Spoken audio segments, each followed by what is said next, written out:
Alright, so basically what I'm doing here is I'm going to build me a solar powered generator slash power box. I've been watching all these videos on YouTube how to do this. I'm an electrician, so I have a lot of experience with wiring, just not this 12 volt style wiring, and I don't have really any experience with solar panels. This is going to be my first time, but I'm going to go ahead and try to do this my own way, do it different than maybe some of the other ones I've seen, but kind of the same. So I guess we'll get to working on it. Here we go. So first of all, I've got 12 gauge wiring,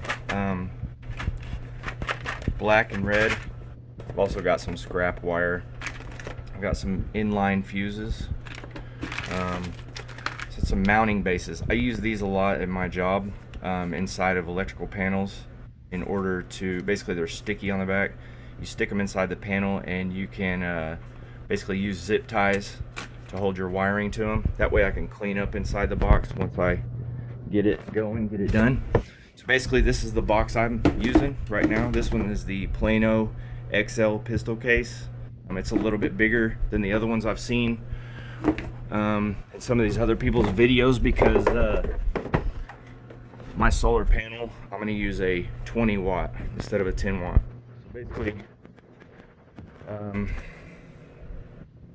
here's my lights. I ordered these off Amazon. I got 6 of them. I can't put these on the outside. As you can see, I've already started doing that. I'm going to put 3 on each side. One here, one below, one up high. Same thing on the other side of the box.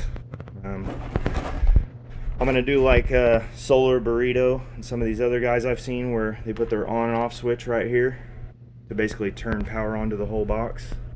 I've just got random stuff, man. I've got connectors, I've got X-Acto knife, screw gun, regular gun. I've got a Leatherman tool, small crescent, some dikes. Of course, being an electrician, I have tons of tools, so yeah, I even got the gremlin helping me. But anyway, I'm gonna go ahead and just kind of show you, I guess, what I've got, and then my next video I'll try to maybe show you, once I've gotten some stuff done, exactly where I'm at, and we'll go from there. But I've got bought these at Harbor Freight, watertight heat shrink butt connectors, just in case. Got my charge controller. I bought this one off Amazon. It was like I don't know, I think it was like $8 or $10. These are my switches. They came pre-soldered. I'm going with the blue LEDs. I think they're the coolest. These are rated for 20 amps. I'm pretty sure this is 18 gauge primary wire. I'm going to use 18 gauge for the switches, but for my battery connections, I'm going to use 12 gauge with some inline fuses. I've also got some heat shrink stuff. I got this at Walmart. And like I said, I bought everything myself. Nobody's paying me to do this. I just want to do it to have one for when we go camping, etc.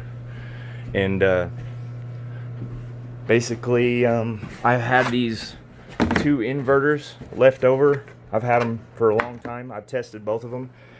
Here's one. It's a 400 watt Cobra. That one's kind of big. I think I'm going to go with this one. It's a 400 watt 800 watt peak, and it's got the 2 battery connections and a little fan built into it. I think those are like 30 bucks. But I had those, luckily, just laying around. I know that's kind of crazy. But other than that, you see where I'm starting. I've got this here. I'm basically just drilling holes to match the side of the box, and these come with little gaskets. So basically I'm just marking holes on the side right here using the gasket, drilling the holes, and then attaching the lights. So once I get that done, I'll kind of move on to the next steps, and hopefully I can build something different than the other people that I've seen online, and thanks to Solar Burrito for the original inspiration for this. His video was pretty cool, and so ever since I saw that, I've been kind of wanting to do it. I've also got these male-female disconnects. These are for 12 gauge wire. You're probably going to want some for smaller gauge if you're going to do this. It's up to you. Also, I bought a Dremel bit to go with my Dremel. That way, when I make my cover to go in here, I can mark everything and just kind of use that Dremel to cut it out nice and neat, because I want this one to look really good. I've seen a lot of guys, they have some and they try to make them look as good as they can, and in my job I'm always trying to do that, so it's just going to carry over into this. But anyway, I'm going to go ahead and move on to putting these lights in. Once it's done, I'll kind of show you guys from there. All right, thanks.